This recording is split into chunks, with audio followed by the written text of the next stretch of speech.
or there's actually one called Urban Rescue, which is a firefighter. You all take on the role of a different firefighter and have to enter and save a burning building and things like that. So cooperative games are relatively big, relatively new phenomena. But again, it gets everybody, so everybody wins or loses together. Nice. Instead of, we've played with some opponents that can be pretty cutthroat. And sometimes, the gaming etiquette or the meta game going on outside the game itself can be a distraction. So you can lose. The outbreak can win and take over the planet. Yep, we all die from the epidemic. But again, a relatively quick game. I think this one is 2 to 4 players, ages 10 plus, and 45 minutes to play. But I tried to bring just a quick selection, but I got games with trains and planes and civilization building games. There really is a game for most everything out there. So what's your favorite? You probably get the question all the time. What's your favorite game? Well, it depends on who I play with. There's a couple of people in town that I have a military simulation game from World War II that you can pretty much recreate any infantry battle in World War II, whether it's Japanese against the Chinese, Americans against the Germans, and it's a brain buster that takes a while to play, takes long to set up, and then even longer to play. So I like the attention to detail with that, but sitting down and playing with people like you and your family, some of the lighthearted ones, because it's all about laughter, trying to teach my kids when they were around and teaching them how to lose. You had to teach them how to lose before they learned how to win. Sure. But it's all about the laughter. There's party games that, the catchphrase games or the taboo or Pictionary, games like that. It's all about the laughter, and really who cares about winning and losing when you're playing with family. Just finding ways to connect with everybody. Right. Especially in the fall and the winter when the days are short and the nights are long and there's not a lot to do outside. So it's relatively cheap entertainment, and you can usually knock some out in an afternoon or an evening. Excellent. Well, I know you've offered to help host a game night at the Y, so I think we'll definitely take you up on that, and we'll keep everyone posted on where we're able to put that together, because I think people are going to be chomping at the bit after seeing all this and getting a little taste of what's out there. So we'll talk more about that. Yeah, I know you've talked about wanting to offer that, and I know we've disconnected a couple times on it, but no, I'd look forward to it. If there's people out there that are interested in it, by all means. Excellent. Now, of course, you're not always stuck inside. We've talked a number of times, and I know you're working on the potential. It's on the long wish list of doing a disc golf course in town, and so that's a favorite activity of mine. Actually, I prefer ultimate frisbee, but anything with a disc, I'm down for it. So, where does your connection to disc golf go back to? I started playing disc golf again, before I got out here, and there seemed to be a lot more courses, out in the Midwest. I think the closest course here is down in Bristol at Page Park. But disc golf is a relatively casual experience, throwing the frisbee and walking through the woods. Again, a great family activity. Yeah. We always kind of break into 2 or 3 person teams and take turns throwing the frisbee and trying to get in the basket and finding the frisbee in the woods or in the swamps or stuff like that when the throw goes awry. But again, it's something we've talked about, trying to find some land here in town.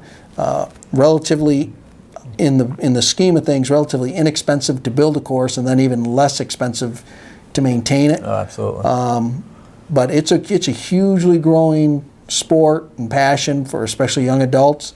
Might be a way to attract more people into town, and if you do the course right, there's tournaments and tours going on all the time. Absolutely. There's a beautiful course in Wickham Park in East Hartford that they're constantly having tournaments, and people are coming in from throughout the region to come and play, and it's great to play those courses, but you can also do it anywhere. I remember in college we'd just say, okay, that tree is the next hole, and you've got to hit that tree. All right, that light pole is the next hole, and it's just a great, like I said, family activity, and really can do it very inexpensively. Right, although there are, as you know, specialized discs available. Sure. You can use the whammo from the kids' toy chest and get out there and throw it, because they typically just throw it into the basket. And again, it's a great way to laugh and get out and enjoy the woods, enjoy the environment, and have fun, like you said, relatively inexpensive. Page Park, some courses you have to pay for. Yeah. You may be more familiar with that than I am, but I know Page Park is free, and it's usually pretty busy when you go down there on the weekend or the evening during the summer. Yeah, beautiful day. The course is going to be packed. Yep. Yeah, absolutely.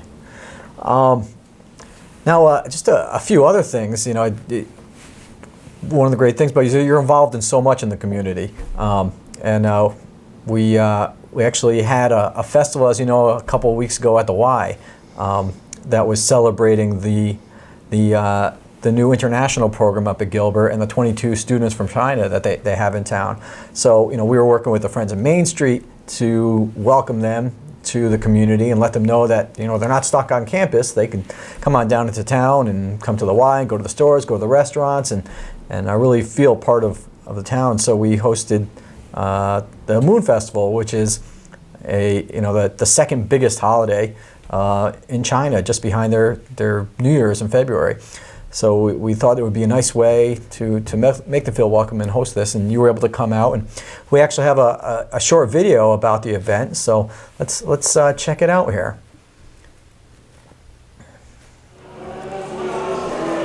We had started off with some the Laurel City Singers who were singing a song about the moon. One of the great things about the Moon Festival is it's all whatever you make of it, or especially here in the U.S.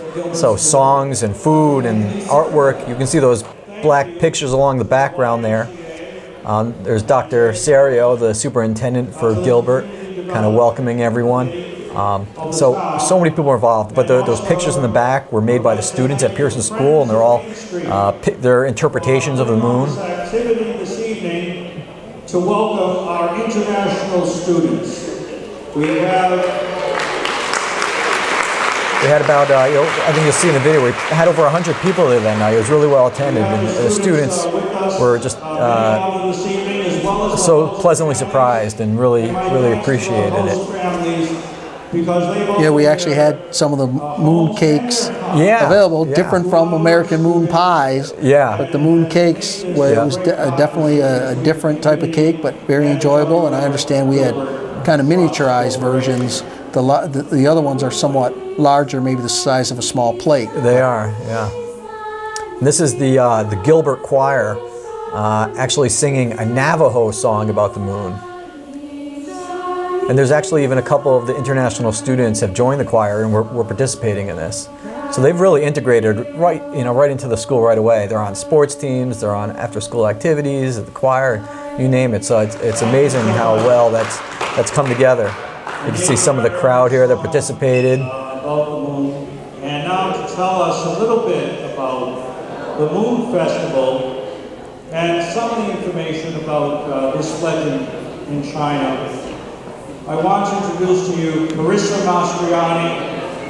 Carissa is the Director of Residential Life. So the Chinese Yeah, Carissa, like you said, the Director of Residential Life, she actually finds all the houses, the places for these kids to live while they're here, and deals with all of their out-of-school activities. So coming to the Y, going mini golfing, all these things to make sure that they have a life outside of the school.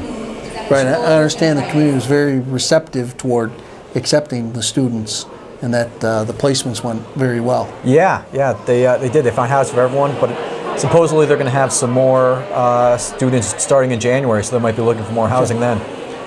The kids were doing some artwork, making Chinese lanterns that we hung up, and then enjoyed a whole sampling of foods. Again, some Chinese theme, like you said, like the traditional moon cakes, then the American moon pies with marshmallow and ice cream that the Friends of Main Street donated.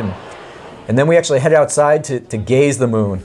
Was trying to hide behind the tree there, but we found it, and then actually lit off some traditional Chinese lanterns that headed off into the sky. It's just like a mini hot air balloon.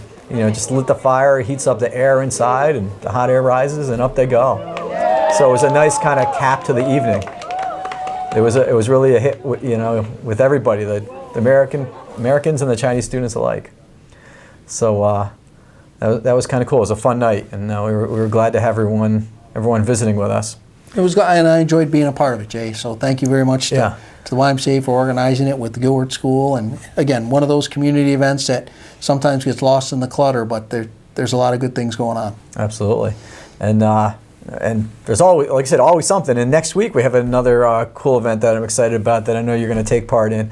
It's we've done a few walk to school events with the Y and the Pearson and Hinsdale schools. But this one is going to be a little different. We're calling it kind of the reverse walk. Most of the walks so far have started at the Y and gone to the schools, which is great, but it's been limited because you have to get dropped off at the Y. What we're doing this time is kids are actually going to be dropped off by their school bus at the opposite school. So if you go to Pearson, you're going to get dropped off at Hinsdale. If you go to Hinsdale, you get dropped off at Pearson, and then have a supervised walk over to the other school. And so this way, all the kids will be participating. So I'm looking forward to it. It'll be 200-300 kids going each direction, and you're going to be there, and we'll have some police involvement, and Tom Danny, the superintendent of schools, and of course the principals and the teachers and parents, and really excited about it. And then after that, going forward, this is kind of the kickoff. We're going to have our weekly walk to the school from the Y. So whoever wants to can walk or get dropped off at the Y and join us for that. Just as a way to encourage kids to walk to school. They just don't get the exercise they used to for a variety of reasons. And I walked to school as a kid to all elementary, junior high, and high school, and it adds some vitality to the town to see kids and students walking the sidewalks every morning and every afternoon. I think too many times we've built our schools somewhat in isolated cornfields far out away, and those schools don't have a chance to have kids walk to school. So I think it is a treasure to have that young enthusiasm every morning walking to both Hinsdale and Pearson and Gilbert. Yeah, absolutely. And hopefully St. Anthony's. Bachelor's the only one where the kids are a little young, right, and it's a little removed. But, no sidewalks up there right, either. So. Right. But yeah, it'd be a great start. And hopefully it'll be a base towards what I know you've been looking at, which is the National Safe Routes to School program, where they can actually come in and with a lot of grant money and help us revitalize the sidewalks and walking paths. But there's a lot of pre-work to do that, right, showing that the town is really excited about it. So hopefully these walk to schools, these walking school buses, will help kind of build that critical mass of interest to move that forward. Right. We've taken some surveys, and there's some hesitancy of some parents to let their kids walk to school, whether it's because of the traffic volume or the speed of traffic or the distance that they have to walk. But we'll work on overcoming those obstacles, and we'll get more kids walking to school. Excellent. Excellent. Now we have a whole bunch of other stuff coming up. Again, more stuff going on. So this weekend is the Friends of Main Street Fall Festival, running from 10 to 4 right in the center of town. But that's also the same day as our Highland Lake 10K road race up around Highland Lake. That starts at 9 o'clock. If you want to register the day of it, if you haven't registered already, you can come at 8 o'clock, and it's $25, and all of the proceeds go to supporting the Strong Kids campaign that supports financial aid that we provide in the community. So we're actually running up around the lake today, and the leaves are already starting to turn. It's beautiful. It's probably one of the most beautiful runs that's out there right now, just with the scenery, with the lake and the leaves and all that. And then just a couple weeks later, on Friday the 18th, is the Winchester Youth Service Bureau's annual event. They always go down to Cornucopia, and they have a little dinner and dancing, and there's always a different theme. Last year was Woodstock. This year it's the British Invasion. So they're saying it's going to be a jolly good time. So everyone likes to come in costume. So it's always fun to see how people are dressed up with the theme. That's the British Invasion. Then 2 weeks after that, I think about 2 weeks, is 1 week actually, is the Wine Fest out in Goshen at one of the